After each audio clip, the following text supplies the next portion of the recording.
అశాస్త్రీయంగా చేపట్టిన కులగణన కారణంగా రెల్లి కులస్తులు ఉద్యోగ ఉపాధి అవకాశాలు కోల్పోతున్నారని, శాస్త్రీయంగా కులగణన జరగాలని జాతీయ రెల్లి గ్రూప్ కులాల సంక్షేమ సంఘం ప్రతినిధులు జాతీయ ప్రధాన కార్యదర్శి పి సుధాకర్, పట్టణ కార్యదర్శి ఆర్జీ ఈశ్వరరావు, జిల్లా అధ్యక్షులు గొల్లపిల్లి మోహన్ రావులు డిమాండ్ చేశారు.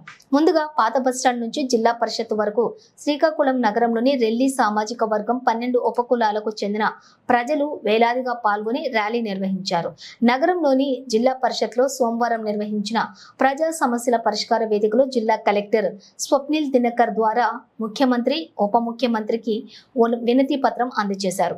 ఈ సందర్భంగా జిల్లా కలెక్టర్ తోటి జాతీయ రెల్లి గ్రూప్ కులాల సంక్షేమ సంఘం ప్రతినిధులు మాట్లాడుతూ రాష్ట్రంలోని 2000 నుంచి 2004 వరకు ఎస్సీ ఏబిసిడి వర్గీకరణ కొనసాగించారు. ఎస్సీఏ రెల్లి గ్రూపు కులాలకు కేటాయించిన 1% రిజర్వేషన్ రోస్టర్ నెంబర్ 2 ప్రకారం మహిళలకు కేటాయించడం వలన తీవ్ర అన్యాయం జరిగిందన్నారు.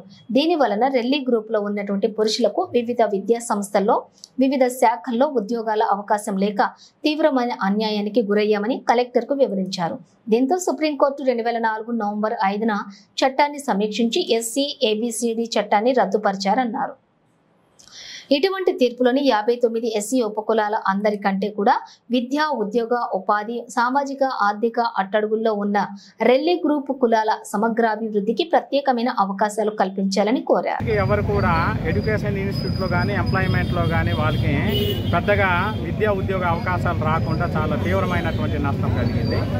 ఈ క్రమంలో 2004లో ఆంధ్రప్రదేశ్ చేసినటువంటి వర్గీకరణ చట్టాన్ని సమీక్షిస్తూ గౌరవ సుప్రీంకోర్టు వారేమొచ్చి ఆ చట్టాన్ని రద్దుపరుస్తున్నటువంటి క్రమంలో రెల్లి గ్రూప్ కులాల వారి యొక్క ఆర్థిక అభివృద్ధి గురించి, విద్యా, ఉద్యోగ, ఉపాధి అవకాశాల గురించి 1% రిజర్వేషన్ ఇచ్చినంత మాత్రాన వారిలో ఎటువంటి అభివృద్ధి జరగదు. వారికి మొదటిగా వారి యొక్క విద్యా, ఉద్యోగ అభ్యున్నతి గురించి ప్రత్యేకమైనటువంటి పాఠశాలలు, కళాశాలలు, అలాగే కోచింగ్ సెంటర్లు ఇవన్నీ అవకాశాన్ని, సౌకర్యాన్ని కల్పించాలనేసి సుప్రీంకోర్టు వారు ఏమొచ్చి తెలియజేశారు. అదేవిధంగా ఏమొచ్చి వాళ్ళలో ఉన్నటువంటి ఆర్థికపరమైనటువంటి ఇబ్బందుల నుండి వాళ్ళని బయటపడేయడానికి ప్రత్యేకమైనటువంటి నిధులతో వాళ్ళకేమొచ్చి అన్ని రకాలైనటువంటి చేదోడు వాదోడు ఇవ్వాలనేసి కూడా గౌరవ సుప్రీంకోర్టు వారు అప్పుడు స్టేట్ గవర్నమెంట్కి ఏమొచ్చి డైరెక్షన్ ఇచ్చారండి.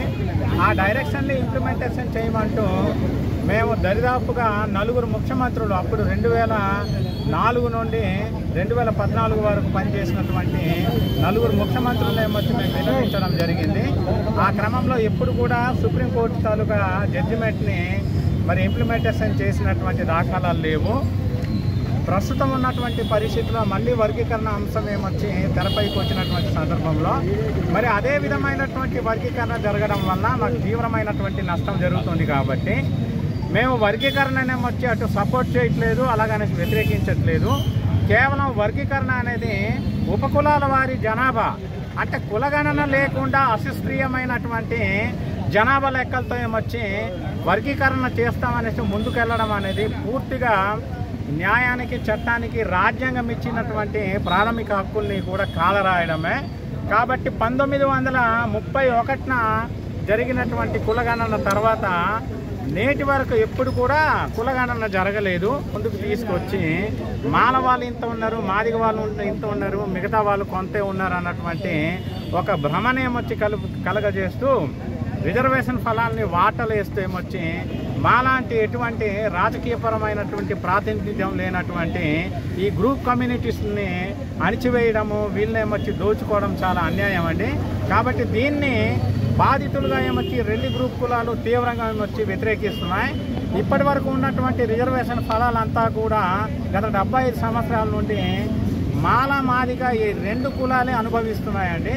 మిగతా 57 కులాలు ఇంతవరకు రిజర్వేషన్ అన్నది అనుభవించట్లేదు. కాబట్టి ఒకవేళ రిజర్వేషన్ అనివార్యం అయితే కనుక, దాన్ని తప్పించలేని పరిస్థితులు అయితే కనుక అత్యధికంగా రిజర్వేషన్ని అవైల్ చేసుకున్నటువంటి మాలా, మాదికలకి ఒక్కొక్క గ్రూప్గా మిగతా 57 కులాలు ఎవరైతే రిజర్వేషన్ ఫలాన్ని ఇంతవరకు ఏమొచ్చి అందుకోలేకపోయారో, అభివృద్ధి ఫలాన్ని ఏమొచ్చి నోచుకోలేకపోయారో, ఆ 57 కులాలందరినీ కూడా అణగారినటువంటి 57 కులాల్ని ఒక గ్రూప్గా పెట్టేసి చేస్తే అందరికీ న్యాయం జరుగుతుందన్నది ఆ విషయంలోనే ఈరోజు ఉప ముఖ్యమంత్రి గారికి, గౌరవ ఆంధ్రప్రదేశ్ ముఖ్యమంత్రి గారికి ఏమొచ్చి కలెక్టర్ గారు, జిల్లా కలెక్టర్ వారి ద్వారా ఏమొచ్చి మేము అర్జీ పెట్టడం జరిగింది.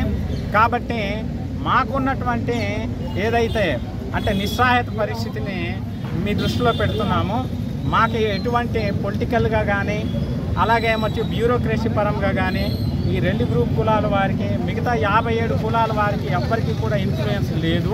కాబట్టి 57 కులాల వారిని న్యాయం చేకూర్చాలంటే మీ మీడియా మిత్రుల తాలూకా సహాయ సహకారాల వల్లనే అవుతుంది. కాబట్టి ఈ 57 ఉపకులాల వారందరినీ కూడా న్యాయం చేకూర్చడానికి మీ మీడియా మిత్రులంతా కూడా తమ వంతు సహాయ సహకారాలను అందిస్తారనేసి 57 ఉపకులాల తరఫున ఏమొచ్చి గ్రూప్ కులాల తరఫున మీకేమొచ్చి మనవి చేసుకుంటున్నాము. జై భీమ్, జై హింద్.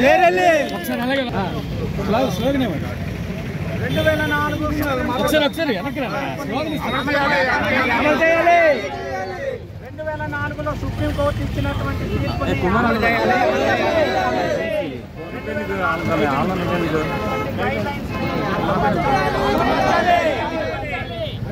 కులాల ఐక్యత